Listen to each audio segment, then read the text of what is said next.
Mike is the 16th provost at the university, and as I suspect most of you know, he was the dean of the vet school for a very long time. His background is both in life science, which is not a surprise, but he pointed out to me he's not a veterinarian, so don't expect him to take care of your dog. He also, when he was in college, he majored in humanities and literature, which means he's got a nice broad view of various aspects of the world. The provost has a very large role at the university because Mike is not only the chief academic officer, who provides the leadership for planning, development, and assessment of all the academic programs and policies, but he's also basically the chief operating officer, so he overlooks all the budgets for the Ithaca campus, Cornell Tech, and activities around the world.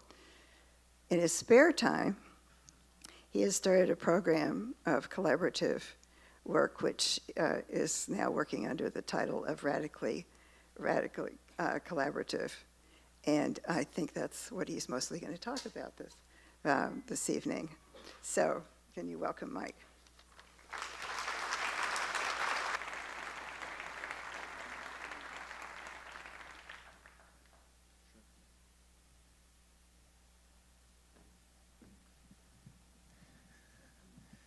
Thanks very much, Anne, and thanks everybody for coming. I'm very aware of the fact that I'm the last speaker and I'm standing between you and either cocktails or dinners or drinks, and so I'll be brief and try and leave as much time for questions as I can. I want to start just by recognizing the fact that Beth Garrett asked me to be the provost. The anniversary of Beth's death was yesterday. And she very much wanted to be out here last year. I was going to come and substitute for her, but she got very ill at the end. I just want to say a few words about what a dynamic and visionary person she was and what an impact she made on Cornell in her brief period of time. It really was an honor to work with her. And I've been extremely fortunate now to work, unfortunately so briefly with Beth, but also with Hunter Rawlings.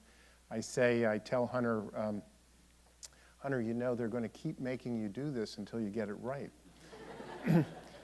But he has gotten it right, and he's just been a fabulous, fabulous partner, done some things that no one else could have done in this interim period. And I'm so much looking forward to working with Martha Pollack. We've formed a great partnership already. We speak for an hour every week, and Martha's rapidly coming up to speed on Cornell. She has really made connections, immediate connections with Cornell. She's a person who is accomplished as a faculty member. She's internationally famous in her discipline of artificial intelligence. She's been a woman who's been a first at every stage. She's been a department chair, a division director, vice provost, and provost. She's really an academic leader without parallel. And so I'm so much looking forward to working with Martha when she comes in April. Just say a couple of words about myself. Anne said that I'm not a veterinarian. I am a veterinarian, but what I often say is my wife is a real veterinarian. I'm a person that got my PhD after vet school out here at UC Davis, and have run an NIH-funded lab that's had continuous NIH funding for almost 35 years and is still a funded laboratory working in cardiovascular biology and more recently in heart repair. And I was recruited to Cornell in 2000, the year 2000, and I was recruited to bring a mouse genetics program to Cornell as part of the genomics initiative. And I say that because it was really an exciting initiative. It's one of those things that Cornell does best. It was a university-wide, bottoms-up, faculty-driven initiative to try and create excitement around a burgeoning area of science. A lot of people were recruited, me, a lot of people more distinguished than me, and it was such an exciting time to join a university initiative as a university citizen, collaborating with scientists across the institution, not just in an individual department. And it's something I want to talk about with you this evening because it's a feeling and an excitement that I want to recapture across the institution. That fundamental question then is, how do we secure our future at Cornell? Sandy talked a little bit about it. How do we make sure we're in a position to recruit the best faculty, retain the best faculty, and make sure that Cornell is what it is to the future as it has been to those of you in the audience? So I want to talk about, first of all, 3 goals, and then 3 big ideas. The 3 goals are the goals that Beth and I talked about for Cornell when she asked me to be provost. And those 3 were, 1, connecting Cornell. 2 was investing in academics.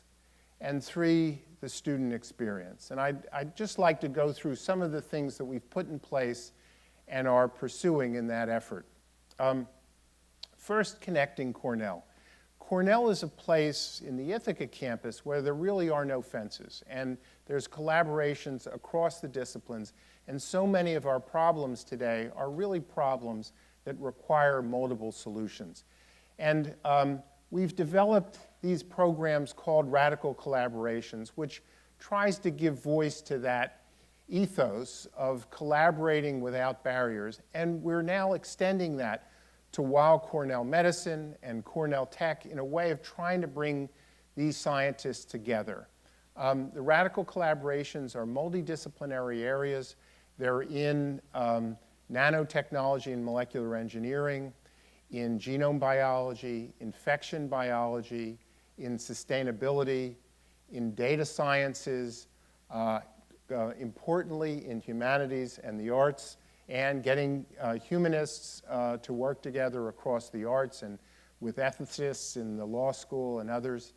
And then finally in social sciences, we'll soon mount an effort in the social sciences. Each one of these initiatives is driven by a group of faculty that I've put together as a task force. They include Weill Cornell Medicine faculty, Cornell Tech faculty, and the idea is very simple: to come up with a plan that's going to secure us for the future, to make us better, and to secure our position and our academic stature for the future. And I'd like to show you now a video that expresses one of these, this idea of collaborations and one of the examples of what we're talking about. Could we have the video?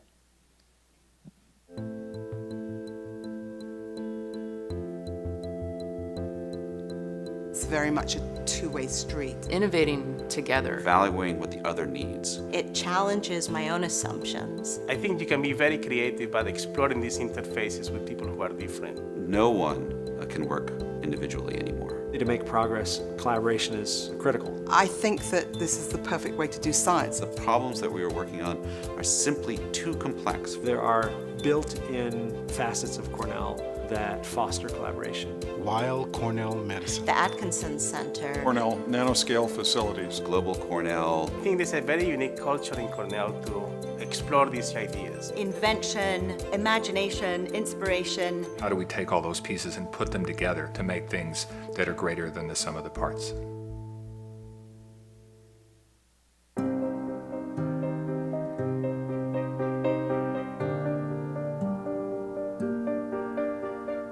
I'm concerned about a lot of migratory birds that are spending the winter in Central and South America on coffee farms. My work is basically to understand problems of production and distribution and marketing of food that comes from small farmers. We know that there is a huge trend in coffee where the habitat is being converted to plantations where there's no habitat provided for birds. So in order to address an issue that's important to me, I know that I need to reach out to colleagues in the social sciences and in economics. What are the incentives for a grower that is currently growing coffee under the sun to transition into a shade-grown system? And to do it in a way that improves the sustainability of that product and supports biodiversity in a much larger sense. Because having the birds in the farms mean lower production costs and higher coffee quality. Living systems are just too complicated to study only from a lens of only one discipline. Call it economics, call it biology, or call it ecology. We need all the disciplines to study these type of problems. We all enjoy feeling like experts sometimes, right? But what radical collaboration does is it forces us to move outside of that comfort zone. It forces us to confront what we're ignorant about and to challenge the assumptions we make about how the world works. I saw the value of cultivating this relationship right away. I had no idea that a shade-grown system can compete with a sun-grown system. Those aren't easy things to do. Those definitely aren't comfortable things to do, but they're absolutely essential things to do if we want our work to make a positive impact in the world. Cornell has a history of radical collaboration. Our land grant mission really brings a greater diversity of enterprises here at Cornell. It's always had a any person, any study approach. Cornell Tech is part of this larger experience of Cornell University. The doors have opened up and there's been a lot more accessibility. To so many different faculty in so many areas. But the biggest piece of the pie is still the people. I became a better scientist by working with people who are not scientists. You have to have the kind of people that want to interact. The level of debate will always be higher. Building a community out of shared interest. Our diversity is not an impediment to understanding. It's actually an opportunity. Here's an amazing collaboration that you can be part of. You can clap.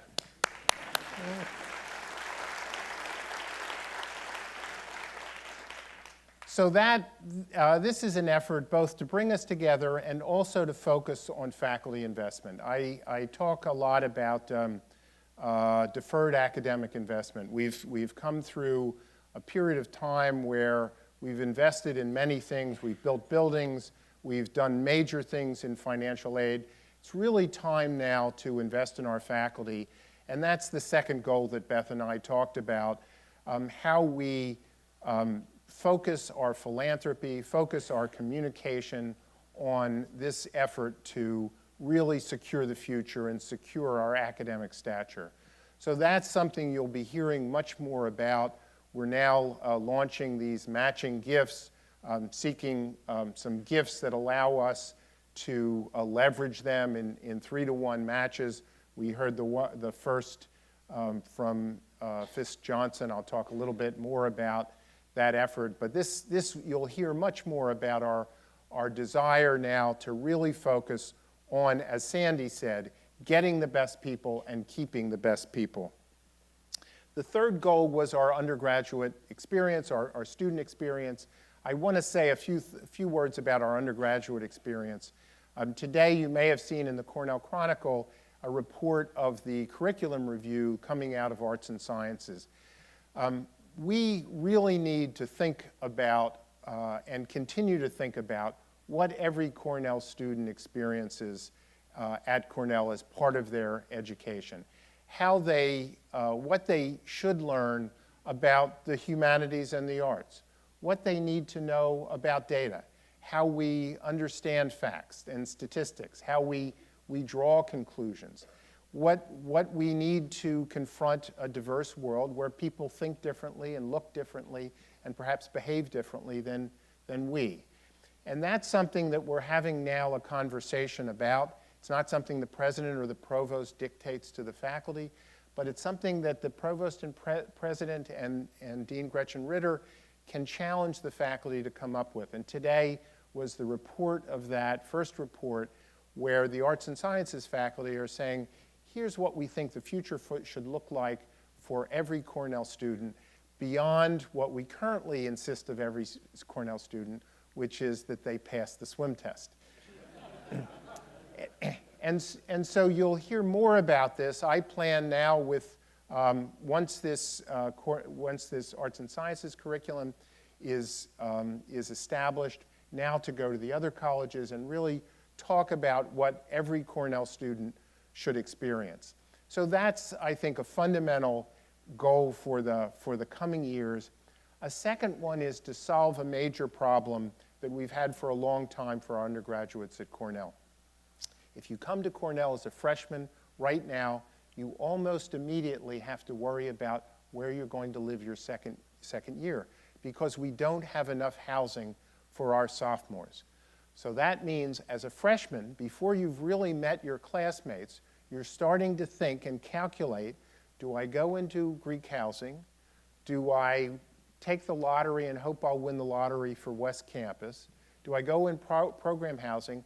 Or do I go now and sign a lease in College Town before I get closed out of all the good spots in College Town? That's just simply, it creates enormous stress. It's one of the most, it's one of the things that students say they're most dissatisfied about. And we're now, you'll hear in the spring, we're going to launch an initiative to build 2,000 housing units on North Campus and really provide housing for all of our freshmen and sophomores, and then allow them a little less in loco parentis to go out. And we're also working on improving College Town. So now you might say, well, you said you're not building buildings now, but you're going to build 2,000 new dorms. It's a lot of dorms. We're talking now about how we do this in an effective way, either through public-private partnerships. We just put out an RFP for how we do this with the least stress on Cornell's balance sheet, and how we do it at the most cost-effective way. But I would also say that this is a project that brings in almost a guaranteed revenue for Cornell. Those houses, those dorms will all be filled. They will generate revenue, and revenue that comes to Cornell rather than going to housing in College Town and surrounding areas, much of which I hear from parents is high-priced and not all that safe. So that's another major goal you'll hear more about coming this spring. And I want to end with three big ideas, three big things that Cornell has done in the past and looking forward to the present. So the first, Sandy talked about Cornell Tech. This was a big idea. Nobody thought we could win. We won that competition. Cornell Tech is off to a marvelous start. They've got 7-degree programs. I was down at Google Space on Friday talking about strategic planning for Cornell Tech with the faculty there and some faculty in Ithaca and where we're going to be known and really be world class. And we're looking towards them moving into the new campus and thinking about the next buildings, the next iteration, phase 2 of that campus. It's really a wonderful opportunity, and I think an expression of the creativity and courage of Kent Fox and David Scorton and Lance Collins and, of course, Dan Huttenlocher and so many other people. Really a great, great idea that we can all be proud of and is coming to fruition. Second is the Cornell S.C. Johnson College of Business. This was a tough decision. It was a difficult one for a lot of people. A lot of people prized a lot of alumni prized their autonomy of their school and separateness of this school. But we felt we had 3 separately accredited colleges of business or schools of business on the campus, each with a finance faculty, an accounting faculty, a marketing faculty, students not really interacting the way they should. This year, we've seen some affirmations of that decision. The Dyson applications have simply gone through the roof. It's quite incredible. They had between 1,600 and 1,700 applications on an annual basis for 90 positions. This year they had almost 3,500. And they almost all came through the portal of the College of Business. People understand now where business is taught, undergraduate business is taught at Cornell. The hotel school, the School of Hotel Administration, is seeing great competition for faculty positions. They're interviewing pools of candidates much larger than the past. We're creating opportunities for hospitality students, for Dyson students to cross-pollinate, to also go to the Johnson School of Management, and really affirming this effort. And of course, there is the $150 million gift from Fisk Johnson and the S.C. Johnson family. And it's just a wonderful expression of a gift that will benefit all three schools with a $50 million challenge grant that is 3-to-1 matched for new professorships and new graduate assistantships in any of those three schools, as well as to programs on the undergraduate side. Something that is an absolutely extraordinary affirmation of that decision. The third big idea I want to end with is our goal, our aspiration to have a carbon neutral campus by 2035.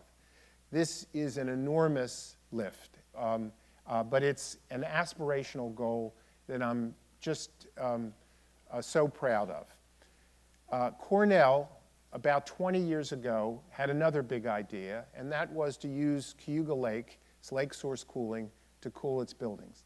It doesn't get advertised very much, but it was a wise, far-sighted decision that has saved us enormous amounts of money and saved us enormous carbon utilization in electricity. So we now circulate cold water to cool our buildings. Our goal, our aspiration, is to generate heat for our buildings through deep geothermal heat exchange. We now have a gas cogeneration plant on campus that generates electricity and steam to heat our buildings. We can replace the electricity with solar and wind power, and we're doing that at an advancing rate. But if we can do deep geothermal heat and circulate hot water and heat our buildings in Cornell, in that geology and that climate, it will have an enormous impact on the Northeast.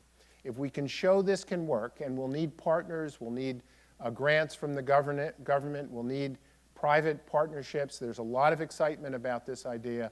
You'll hear Lance Collins talking about it, and it's a great partnership between our fantastic engineering school and our facilities group, which is really one of the best in the country. And again, it's a big idea that only, I think, Cornell would really undertake in that geology with that challenge. So I'll end there, and I'll end there with thanking you and for helping us do the things we do and for making Cornell what it is. We could not do it, simply could not do it, without the support and encouragement, financial support, ideas, wisdom, and engagement of our alumni. So please keep helping Cornell secure our future. Thank you very much.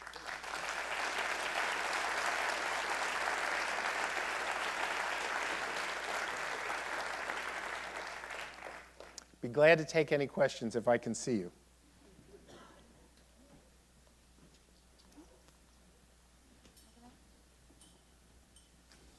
Cornell group, you must have questions. Yes.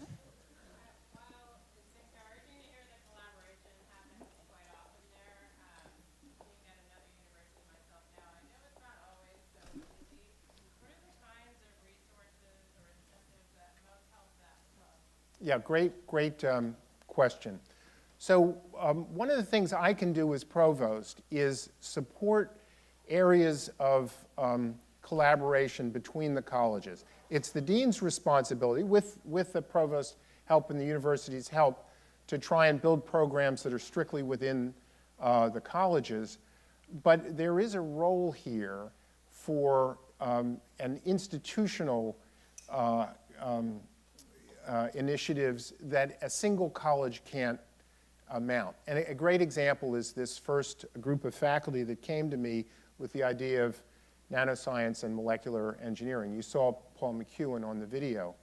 And that is an area of interface between chemistry, physics, engineering, some areas of CALS, but it's an interface program that we've been so good at. In mounting these facilities, our nanotech facilities are world class. That's something that needs central support. So the way that I incentivize this is when these groups come back and say, as the nano group said, we want to hire 10 stars over the next 5 years to come into these areas and go out and recruit the best people in the world and bring them to Ithaca.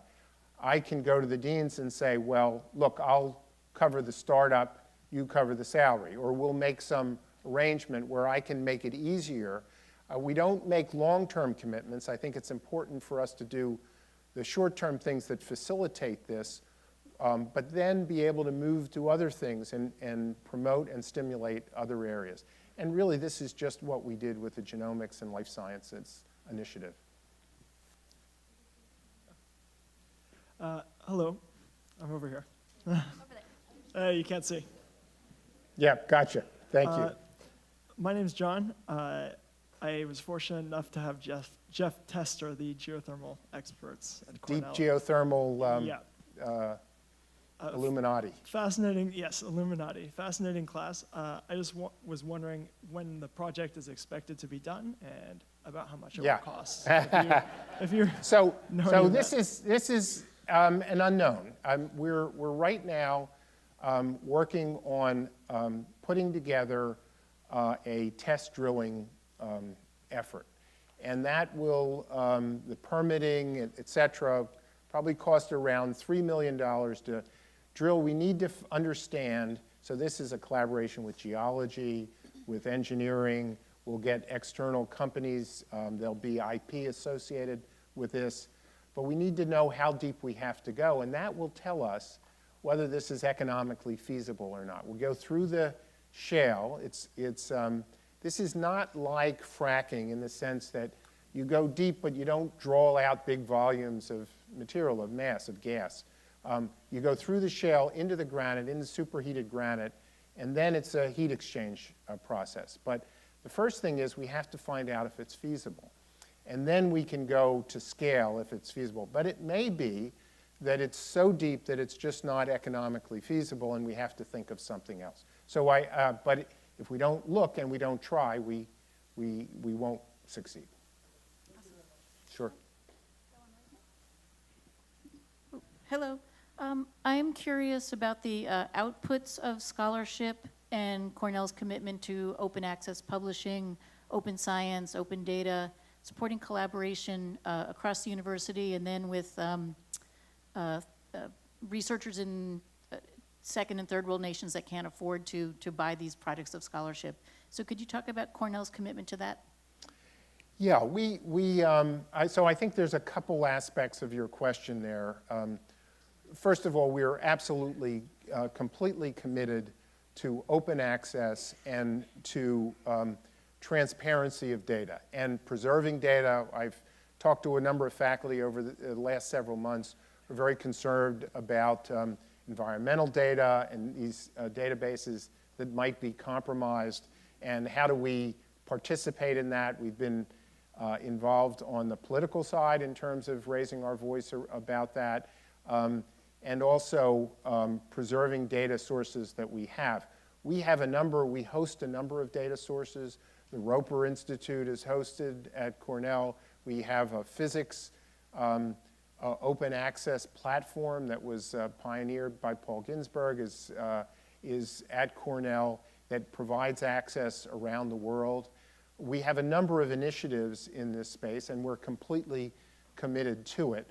Our ability to do this, of course, as everything, is scaled with our resources, and one of the focal points of this is our library, which provides access to a number of areas and collaborations, and tries to preserve and distinguish itself with individual collections that it mounts.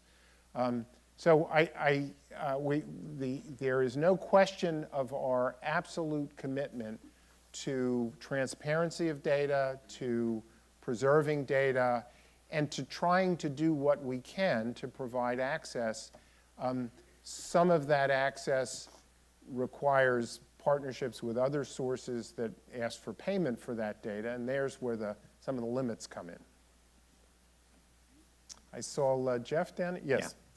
Mike, I'm very encouraged by your comments on undergraduate housing and looking for private partnerships to do that. I think it's something that came up in the master plan activities that the board undertook about 8 years ago when we were looking at ways to increase graduate housing. Yes. Trying not to fund it ourselves. But Cornell's never done a private partnership, as far as I know, with regards to housing. Now, Maplewood, sorry, Jeff, but Maplewood is just, the deal is done. They've knocked it all down.